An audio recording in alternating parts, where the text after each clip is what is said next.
Bonjour à tous et bienvenue sur ma chaîne Céline Boukine. Je suis ravie de vous retrouver aujourd'hui. En plus, je vais vous parler d'un livre qui est un petit peu différent de ce que j'ai fait jusqu'à présent, car je vais vous parler d'une pièce de théâtre, et pas n'importe laquelle. Mais avant toute chose, je vous invite à me retrouver sur mes réseaux, notamment sur ma page Instagram, et n'hésitez pas à vous abonner à la chaîne et à activer la petite cloche, comme ça vous serez prévenus dès qu'il y a une nouvelle vidéo. Donc sans plus attendre, je vous parle de la pièce de théâtre de Jean-Luc Lagarce qui s'appelle Juste la fin du monde, publiée aux éditions Les Solitaires Intempestifs.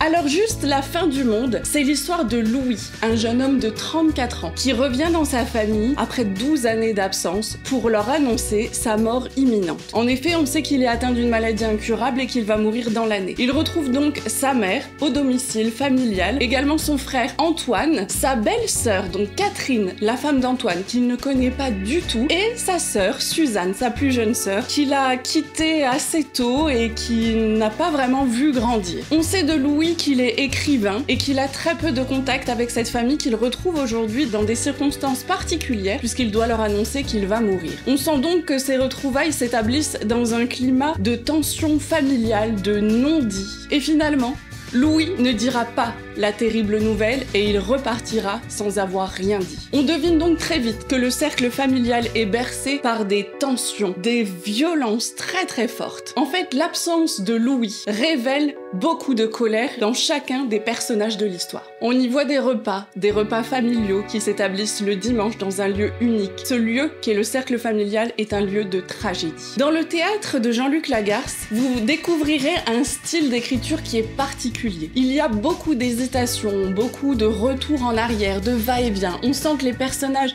cherchent leurs mots, ils cherchent constamment le mot exact. Il y a des rapports très ambivalents dans les personnages, avec un amour qui est l'amour familial, l'amour fraternel, mais en même temps qui est là l'objet de violences très importantes. Beaucoup d'agressivité, notamment le personnage d'Antoine. Il y a une rivalité entre ces deux frères. En plus, on découvre que Louis ne connaît pas la femme d'Antoine, qu'il n'a pas assisté au mariage. Il ne connaît même pas son neveu et sa nièce. Donc Catherine s'applique à parler de ses enfants avec cette fierté maternelle. Et Antoine pointe ça du doigt en disant « Tu vois Louis, finalement tu les connais même pas. Catherine, pourquoi tu lui expliques tout ça? Il ne les connaît pas. » On découvre d'ailleurs grâce à Catherine que le fils aîné du couple d'Antoine et Catherine s'appelle Louis, comme le protagoniste. Et on découvre qu'il y a une lignée de Louis, puisque le père s'appelait ainsi. Donc c'est un style, comme je vous l'ai dit, c'est un style qui est assez particulier. Au début, j'ai eu du mal, honnêtement, à entrer dans le style de la pièce.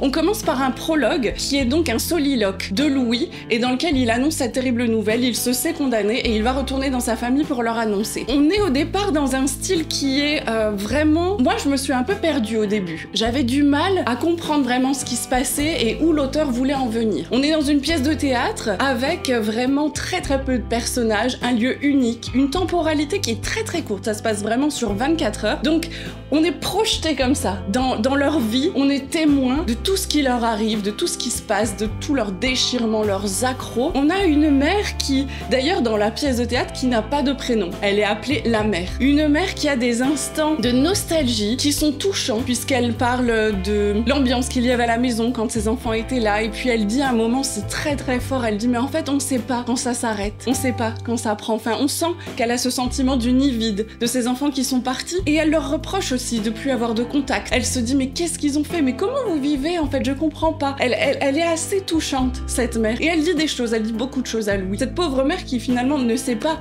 le destin tragique de son fils puisqu'il ne lui dira pas. Elle lui dit je te comprends pas, mais je t'aime. Il y a des tas de choses comme ça qui sont très touchantes entre les personnages. La relation entre Antoine et Louis, comme je vous l'ai dit, est d'une rare violence. La rivalité fraternelle, on retrouve vraiment des modèles de la tragédie, avec deux frères qui s'opposent. Et puis la relation de Suzanne avec Louis est assez touchante, j'ai bien aimé Suzanne, la petite sœur qui a... Voilà, on sent qu'elle a de l'admiration pour lui, elle a pas peur de lui dire, mais en même temps, il lui a manqué, et c'est évident. Et ça, elle est vraiment touchée par rapport à ça. Elle est contente de le revoir, mais c'est compliqué quand même pour elle. Je vous l'ai dit, donc dans le style d'écriture de Jean-Luc Lagarce, c'est une écriture qui est très sensible, on est dans les mots, on n'est pas dans l'action. On est vraiment dans le pouvoir des mots, l'importance, la recherche du mot exact. Il y a des hésitations, il y a aussi des épanorthoses, donc ça c'est une figure de style qui est très présente dans la pièce. C'est en fait une manière de revenir sur ce qu'on vient de dire pour le préciser ou donner plus d'intensité à ce qu'on a dit précédemment. En effet, c'est par exemple Louis quand il dit « on pleure on est bien, je suis bien. On a sans cesse ces allers-retours. Un exemple important d'Epanorthos que vous connaissez certainement, c'est dans Cyrano de Bergerac. C'est un cap, que dis-je? C'est un cap, c'est une péninsule. Voilà, ça c'est un exemple de cette figure de style. Et en fait, la pièce est truffée de cette figure-là. En fait, je trouve d'ailleurs, c'est mon interprétation, mais je trouve que c'est la symbolique de cette pièce, c'est que dans la forme, on hésite, on avance, on recule, et c'est ce qui se passe au final, puisque Louis fait la même chose. Il doit leur annoncer une terrible nouvelle, et il se rétracte, et il partira sans rien avoir dit. Il y a eu une très belle adaptation de cette pièce de théâtre. En fait, il y en a eu énormément. Il faut savoir que Xavier Dolan, le réalisateur, a adapté cette pièce de théâtre au cinéma. C'est un film qui a été primé au Festival de Cannes en 2016. Alors c'est une adaptation, c'est-à-dire que c'est pas totalement fidèle au texte, et il y a même des scènes ajoutées. Alors il y a un casting incroyable dans ce film. Vous retrouverez Vincent Cassel dans le rôle d'Antoine, Nathalie Baye dans le rôle de la mère, Léa Seydoux dans le rôle de Suzanne, Marion Cotillard qui est la belle-sœur Catherine, et le regretté Gaspard Ulliel dans le rôle de Louis. Alors c'est un film qui reprend donc bien l'histoire de la pièce de théâtre. Comme je vous ai dit, il y a certaines modifications, il y a des pointes de légèreté avec des moments un petit peu excentriques, avec des passages très rares, mais quelques passages un petit peu humoristiques, en tout cas à prendre un petit peu au second degré. Alors la particularité de cette réalisation, c'est qu'en fait c'est filmé en plan très serré, avec des portraits, donc c'est très rare en fait les plans larges où on peut voir vraiment les comédiens de haut en bas, en entier. C'est vraiment très intime, je pense que c'est effectivement le parti pris de Xavier Dolan. Il y a le texte de Jean-Luc Lagarce, mais aussi de grandes adaptations avec un côté parfois beaucoup plus trash, donc je préfère prévenir, c'est un petit peu... voilà, la violence d'Antoine est vraiment décuplée grâce à l'intensité de Vincent Cassel, c'est un acteur que j'aime beaucoup de toute façon, mais alors là, il y a des moments, moi, ça m'a mis même mal à l'aise. Vincent Cassel, il était parfait pour ce rôle. On y retrouve donc toute l'ambiance des rapports familiaux qui sont difficiles, qui sont agressifs, qui sont aussi dans la nostalgie, dans la douleur de l'absence. C'est un très beau film, je vous conseille de le regarder. Gaspard Ulliel est magnifique, majestueux dans ce rôle, avec une sensibilité, une fragilité qui transparaît à travers l'écran. Dans cette pièce, vous retrouverez donc les thèmes majeurs de la tragédie, avec un lieu unique, des personnages uniques, une violence dans les rapports, avec une sorte de héros qui s'en va, comme ça, en pleine défaite, abattu. Un héros que l'on aime, un héros avec lequel on est dans l'empathie. Vous retrouverez également la rivalité fraternelle, vous retrouverez le deuil et le drame qui est annoncé dès le départ par le protagoniste principal.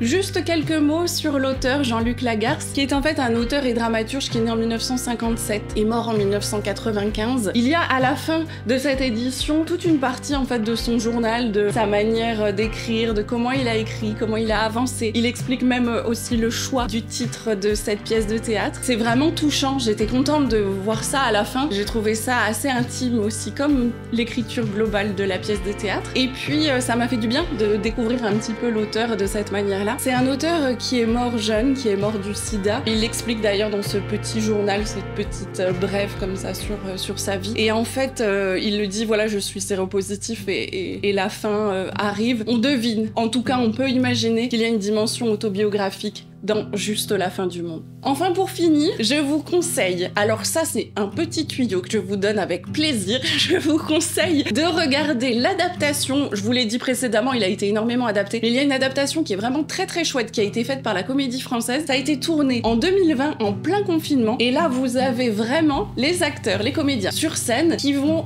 réciter le texte mot à mot. Donc vous avez vraiment la pièce de théâtre qui prend vie devant vos yeux. Le jeu d'acteurs est magnifique, vous avez des comédiens très talentueuses comme Pauline Clément que j'aime beaucoup, que vous pouvez peut-être retrouver dans Yes vous aime ou dans Brut. Ce sont des comédiens très talentueux, ils ont une voix magnifique, j'adore leur interprétation des personnages et donc je vous invite à regarder ça, surtout si vous devez travailler la pièce de théâtre pour vos études, parce que là vous pouvez prendre le livre et suivre en même temps la pièce en vidéo et le texte dans votre livre et vous verrez que vraiment là les personnages vont totalement prendre vie et ça vous aidera vraiment à décrypter le texte. Voilà, j'en ai fini pour aujourd'hui, je vous remercie de m'avoir suivi, je vous mets tous les petits liens dans la description. En tout cas, Juste la fin du monde est un très beau texte, j'ai appris à l'aimer, comme je vous l'ai dit au début, j'étais un petit peu surprise. En tout cas, c'est un texte qui vous marquera et qui vous ne laissera pas indifférent. Voilà, mais je vous remercie de m'avoir suivi, je vous retrouve très vite pour de prochaines vidéos et puis en attendant, je vous souhaite de belles lectures. À très bientôt. Bye bye.